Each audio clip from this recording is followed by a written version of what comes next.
You ever feel like you're doing too much and you're like, I need to get my shit together, but not just in any kind of way. You're healing. You want to focus on your healing and your well being and your mental health. Well, I got a couple tips that I want to share with y'all that I like to do. So stay tuned. Welcome to Black Girl Infinite Alert, the podcast where we embark on a journey to a beautiful life together. I'm Jay Ebony, and as a Black woman navigating the complexities of lifestyle, relationships, and finances, I'm here to share insights, stories, and inspiration. Let's explore, grow, and thrive together. Enjoy the show.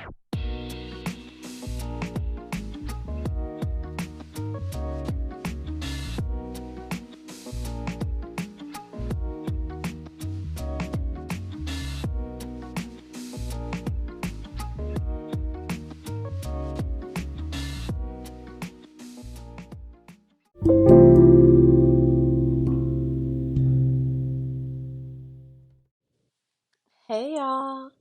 Welcome back to Black Girl Infinite Allure podcast. I am your host, Jay Ebony. I hope everybody is doing well, and I'm so glad that you chose to come back after the first episode, so I thank you for that. And I realized I didn't really introduce myself properly. Um, so I'm going to let y'all know a little bit about me before we get into today's episode. So I am, I live in Providence, Rhode Island. I was born and raised in Connecticut, all different parts, but I've been living out here for about 2 years or so. So it's been not a big move, but a big enough move for me considering I never lived outside of Connecticut. But everybody's been treating me so well out here. So I am enjoying myself, my kids and I. I have three kids, ages 14, 10, and 6, and the youngest is a girl. So, any moms out there, blessings to you and prayers because I know I need them. I know y'all need them because these kids be giving me a run for my money. So, this is the reason why, well, not the main reason, but part of the reason why prioritizing your health is so important because they will drive you crazy. So, we are going to be talking about that today, prioritizing our health and our healing. And I have a partner who is amazing. I love him so much. So we are just here doing life together with our kids. I have three, he has three, and we're just surviving. It gets really crazy sometimes, but we're doing a lot and we do the best we can. Um, and I am a paralegal in the state of Connecticut.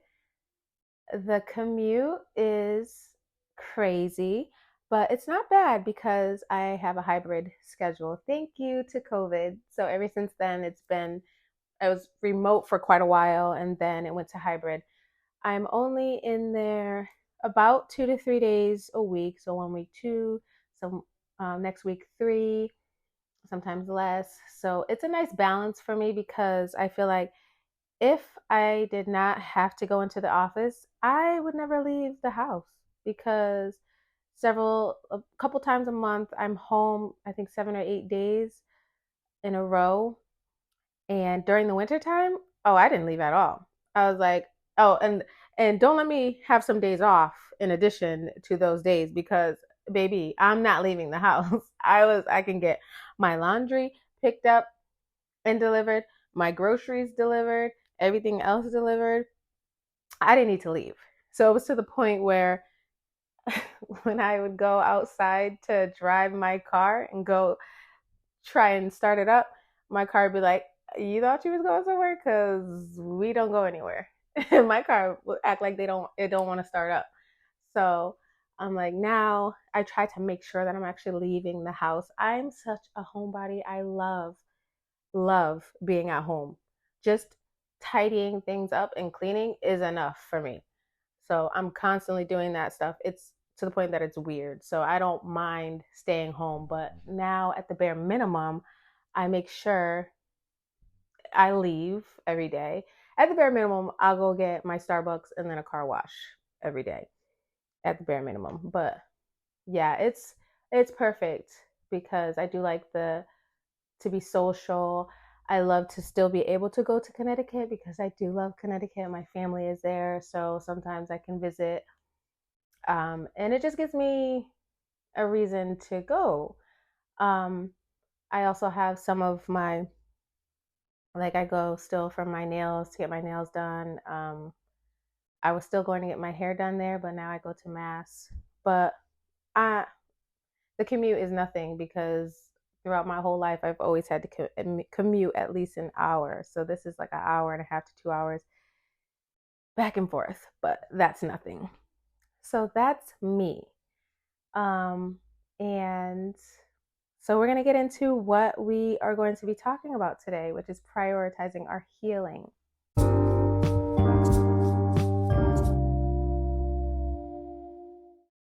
All right. So when it comes to prioritizing your healing, I think it's so important because I have to remind myself from time to time when I feel myself shifting from that, I say, all right, there's some stuff that you need to do because your mind is not where it needs to be. And how you know that it's time to refocus, prioritizing your healing and your mental health and well-being is that shit starts falling apart, like literally in all different types of areas, in your work, your relationships, your daily routines, or if you have like a routine where you're working out, all of that stuff kind of is like falling by the wayside. That's when you know that it's time. I know that I'll start feeling unwell in all of those parts, and just everything starts to seem like it's going wrong. So physically, mentally, emotionally, spiritually, all of that. And you know the saying, you can't pour from an empty cup or some shit like that? Well, my cup needs to be filled up because I can't fill up anybody else's cup unless my cup is filled up. And trust me when I say I got many cups to fill up. So I have to make sure I'm good. And you cannot help anyone else unless you're helping yourself. It's kind of like, you know how when you're on a plane and they explain to you how if they lose oxygen, you got to make sure that you put your oxygen cup on first before helping anyone else, children, whoever. Because how are you going to help somebody else if your ass is passed out because you didn't put no oxygen mask? You trying to help them with their oxygen mask and you pass out. And now y'all both passed out. So it's the same thing. You got to help yourself first so you can pour into others. So to heal is to restore your well being. So let's talk about three of my favorite ways to that I do to continue my healing and my mental health, like focusing on that. These are just stuff that I have to do every day. And I notice if I get really busy and things are just really crazy and for some reason I can't do them for a few days, I really feel it because I'm like, I have to constantly be doing this every day to stay focused and get my mind right because my mind has to be in control and my emotions, all that stuff got to be level. Otherwise, all the little things that happen throughout the day and the the inconveniences would just really eat me up.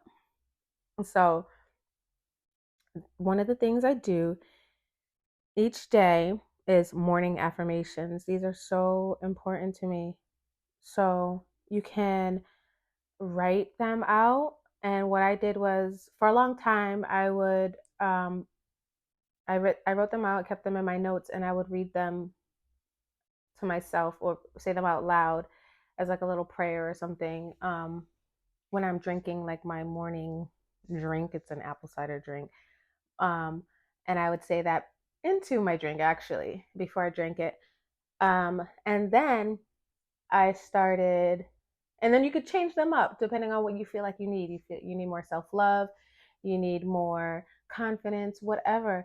Just listen to them or say them or both. And then I actually started recording them and then playing them back every day. So you could play them back to yourself in the mirror while you're getting ready. I try to start them the second I get out of bed. And before I even check social media, I need to get my mind right with the affirmations. So the first thing when I'm getting up, I'm making my bed, I would start listening to them. You could find some on YouTube. There are great people on YouTube. Um, or just make your own. You listen to your own voice. I like to do that too. In addition to even listening to some on YouTube, like I don't even know how long. There are podcasts too that have them. So before I start my other tasks for the day, I start with affirmations. So definitely in the morning. Um, I think those are very important. You can also do it obviously during the day whenever you feel like you need a break. At nighttime, you can listen to some before bed, and they also have 8-hour ones to help reset that mind frame, your subconscious. We could talk about that in another podcast if y'all feel like you want to know more about those, because those really have shifted my mind frame and everything and my beliefs. I never ever realized how much affirmations will help until I started being consistent with it. And the next thing is gratitude journaling. Hands down, there's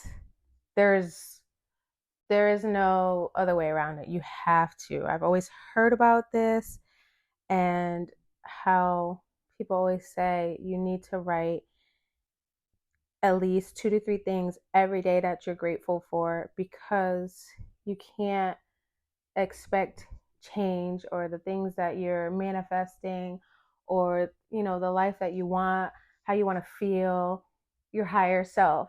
You cannot expect all of that to shift or to change or to come until you are grateful for what you have. You could even be grateful for what you have as your future self. I don't care what it is. I could be having the shittiest day, the shittiest night, and then I wake up in the morning, might be mad because somebody pissed me off, and I might be grateful that I didn't hurt nobody. I might be grateful for the pen that I'm writing with, or on my iPad, because I use my iPad now for it. I might be grateful for that and how pretty the colors are. Like, if I'm mad to the point I can't think of anything, I will find something. I might be grateful just to be alive. So um, that's the only way for the universe to continue to give you the positive things that you deserve. And then more abundance will continue to flow in.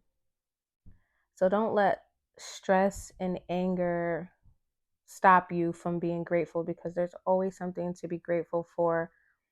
I dig deep and I find at least those 3 things. And sometimes you can write more. Um, so it all depends on how you're feeling.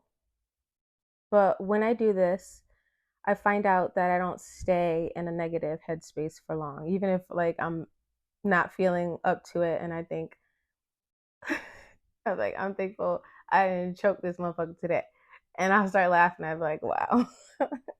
So it's just you got to try it and stay consistent with it no matter what. The third thing that I do, and I kind of switched it around, is breath work. So I do the 4-7-8 breath work. And I learned about this on YouTube. I think I might have seen something on TikTok first and then found someone on YouTube. But then I kind of I recorded my own thing again. I recorded myself doing it so I can hear myself doing the count. And I made it so that so in the morning, I do my breath work first. I might even just sit up in bed, do the breath work, and then I'll start my affirmations, get up, make my bed, and all that stuff while I'm listening to my affirmations. So the 4-7 breath work is you breathe in for 4 seconds, then you hold it for 7, and then you breathe out for 8. And you can do this. I do it typically around 3 times, as long as I feel like I did it right. I found out if I'm moving around, them breaths ain't right. You got to be like sitting down and not moving, doing other stuff. So I recently learned about that. I've been doing that for a few months now. And even if you're feeling anxious or very frustrated, you can do this at any time of the day. So, as many times as you need to. And that's another thing where you have to be consistent with it. And then you'll start realizing like how good it feels and how much it helps. Um, there are a few benefits of that I noticed. So it strengthens your lungs and it improves your mood and your focus. So you can also do it right before meditation and journaling. So that's why I like to do it like right in the beginning of the day. So and it sometimes at work I gotta get that breath work in because somebody might be pissing me off. I'm like, all right, I need a minute. Let me do this. So it really is helpful. And I have a bonus one. This one may be controversial to some people. Therapy. Therapy. And I know it's becoming more and more, I don't want to say popular, but more and more people are understanding the significance and the importance of therapy. Literally in the Black community, it was shunned and it's like taboo, especially for Black men to have therapy. Like we need therapy. We need that as part of our healing. And it's not a one and done. It's never that because it's a lifetime thing. You have to continuously be doing it because you're always going to be working on something. You're always going to need healing from something. And you're always going to need to find out the tools. And some people will try therapy and think it's not for me. You didn't even find your right therapist. I went through, I think, two or three therapists until I found one that was good for me. And I've been with her, let's see, at least 7 years, I think. And she's great. And I still need to be in therapy because there's so many things that I still am working on and I find new things that I need to work on or work through. Sometimes I just need to talk, but she doesn't just let me talk. So I do talk, but she gives me feedback. She gives me, I'll have like an epiphany and like a revelation of something. I'm like, oh my God, this is why I do this. That makes sense. This is why I feel that. And we need it. I don't care what nobody says, but you just have to find your person. So that was a little bonus. I can go more in depth on these things and tools to that can help with these. Just let me know. Reach out to me. Let me know what you want to hear more of in regards to the little things I do. There's a lot more that I do too. So there will be more coming up. But if you specifically want more information on anything, please let me know and I will cover it. All right.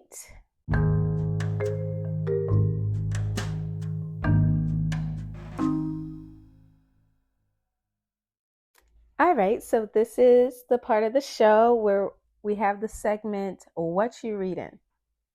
So, in last week's episode, I did talk about that I was in the process of reading Jordan Peele's Out There Screaming. I finished it. That book is crazy.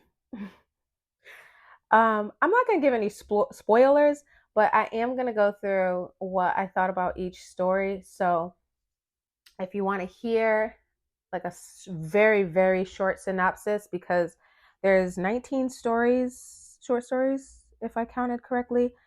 And I'm going to go through it really briefly. And I think that you should get the book and read it because it's good.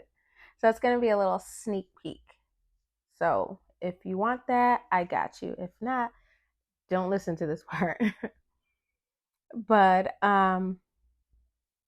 they're basically short, scary, or thriller stories written by other Black authors. Um, So the first one, I'm going to give you the names of the short stories and then just my thoughts of it. But overall, I'm already telling you right now, you should go read it or get it on audio or Audible, whatever you need. Forgive me if you hear my kids in the background, they're crazy. But anyway, let's get on with the show. So The first one is called Reckless Eyeballing. So this one's about a crazy cop. That's all I want to say about that one. I thought it was good. I liked it. It was very interesting. Um, some weird ish was definitely happening in that. The second story is called Eye and Tooth. And that one is about a sibling duo with spiritual gifts. They, I don't remember if it was hoodoo or some other type of African traditional religion that they practice, but that one was good. Um, the third one is called Wandering Devil. This one is about a guy struggling with family abandonment. This one was okay. It left a little to be desired, but it was all right. Number four is called The Evasion of the Baby Snatchers. This one was about aliens pretty much um, replicating humans. It sounded okay, but I didn't really follow it. I might have been too distracted at the time. I don't remember much of that one, so it didn't grab my attention apparently. Number five is called The Other One. This one was so weird and creepy. It's about a girl texting her ex boyfriend, but finds out it's his new boo thing and it turns sinister. You'll never guess this shit. Okay? Listen to that one. Number six is Lazarin, I think it's called. It's about mermaid abductions. It's so very good and interesting. Very scary to think about because it got me thinking like this could really happen. It was good. Number seven is called The Rider. This is by an author named, oh my God, I'm gonna butcher this name. Tananariv Tanaratim Do. I don't know. Sorry. Forgive me. But that author was actually already on my list of books to be read. So it was interesting to hear this story because the story was a mix of history and horror.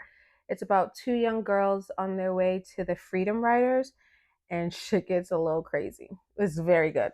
So I'll definitely be picking up the books that I have in my on my list by that author. Number eight is called The Aesthete. Aesthete. I don't know how to pronounce that. I'm sorry, y'all. But this is an artificial human trying to find peace amongst constant online observation and prejudice. I found that summary wording specifically from nerds-feather.com. I needed someone to sum it up for me because I don't know what the fuck I listened to. It may have been another one that was a little difficult for me to follow. It did it did seem interesting though, and it's definitely worth another listen to better understand it though. Number nine is called Pressure. This is about a man dealing with pressure, returning home to family, and dealing with more shit. I had to look this one up too because I don't remember it at all. Somebody tell me how it is. It was probably good. I don't know. Number 10, it's called Dark Home. This one was good. Okay. Although I have some questions, what I did grasp was actually very good. It was a creepy storyline, and it's about a Nigerian girl who lives in the States and just came back from burying her father in Nigeria. So she comes back and weird shit starts happening. I can't explain, just go listen and or read. It's good. Number 11 is Flicker. Something about an eternal darkness that causes widespread plane and traffic accidents. I don't remember this one at all either, but now I want to go back and listen again because it sounds good. I had to look that up. Like, what was that one about? There's just crazy how some of them I don't remember. Um, let's see. Number 12 is called The Most Strongest Obia Woman in the World. I don't know if I'm pronouncing that right. I'm probably not. This one is about a young girl who descends into the watery depths of the earth to kill the devil that murdered her parents, according to GNOFhorror.com.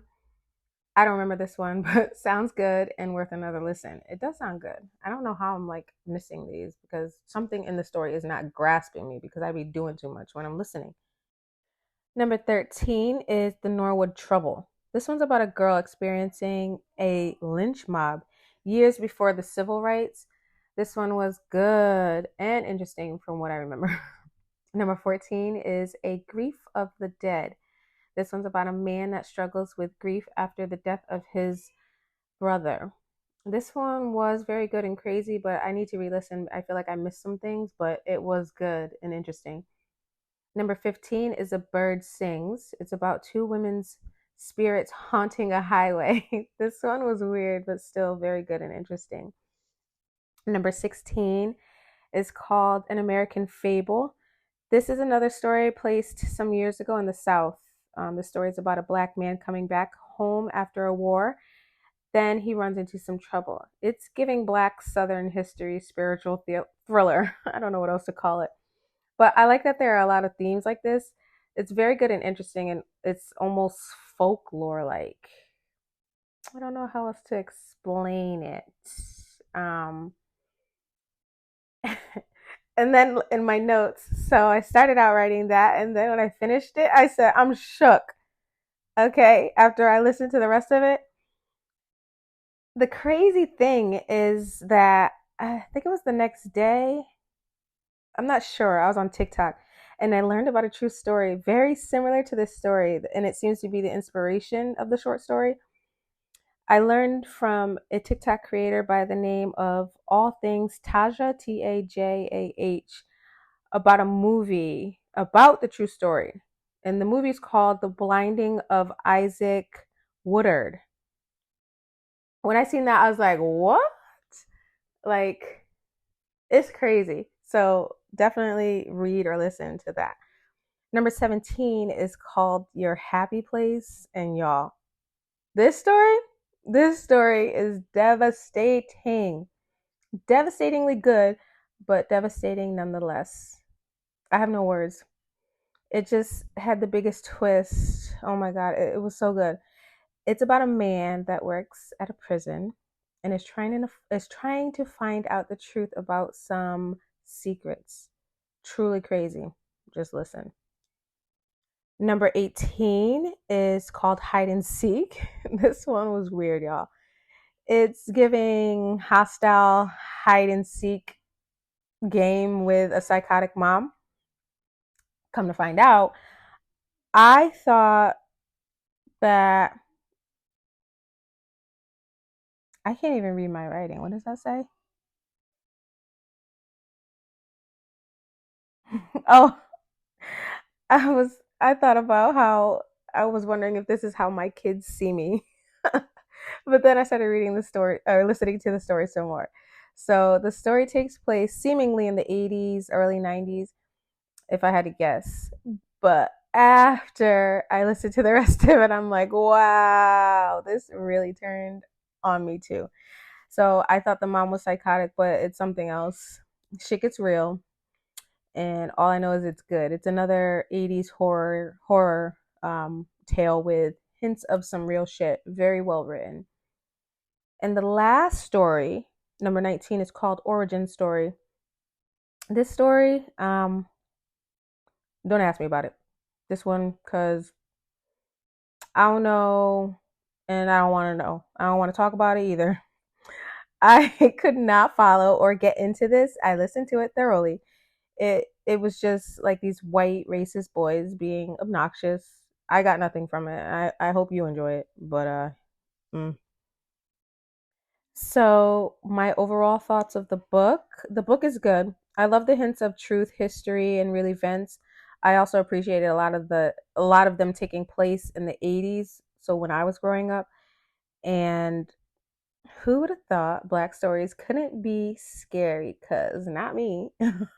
I also loved the references and characters from Africa and also several of the stories that mentioned hoodoo. I love that. I love that that was mentioned because so many people aren't even aware of hoodoo.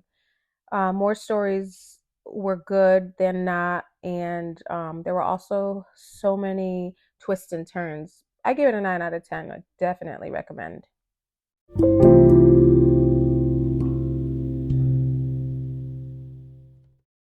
So that is it for today. I really hope y'all enjoyed and can try out some of these tips to prioritize your healing. Let me know how it works. Let me know what you think of the episode. Follow me on socials. Hit me up, message me. Let me know what you would like to hear. All right. And I'll talk to y'all soon.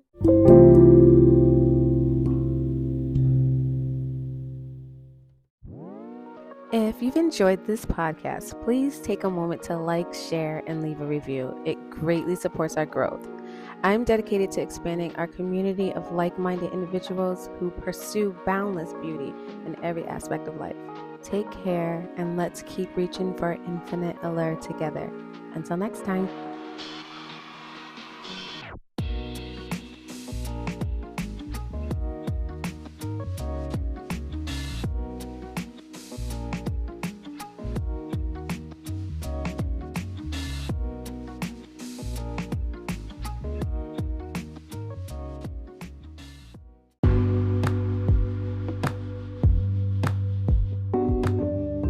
If you would like to connect with me and join the Infinite Allure community, follow me on social media for updates, behind the scenes content, and more ways to explore boundless beauty in every facet of life. As of now, my social medias mainly consist of daily affirmations and updating you all with my blog and podcast information. You can check me out at my website, myinfiniteallure.com, or follow me on Instagram at Infinite Allure by Jay, or follow me on Facebook, Infinite Allure, and also TikTok, Infinite Allure by Jay. For inquiries, collaborations, or to share your thoughts, email me at infiniteallurebyj@gmail.com.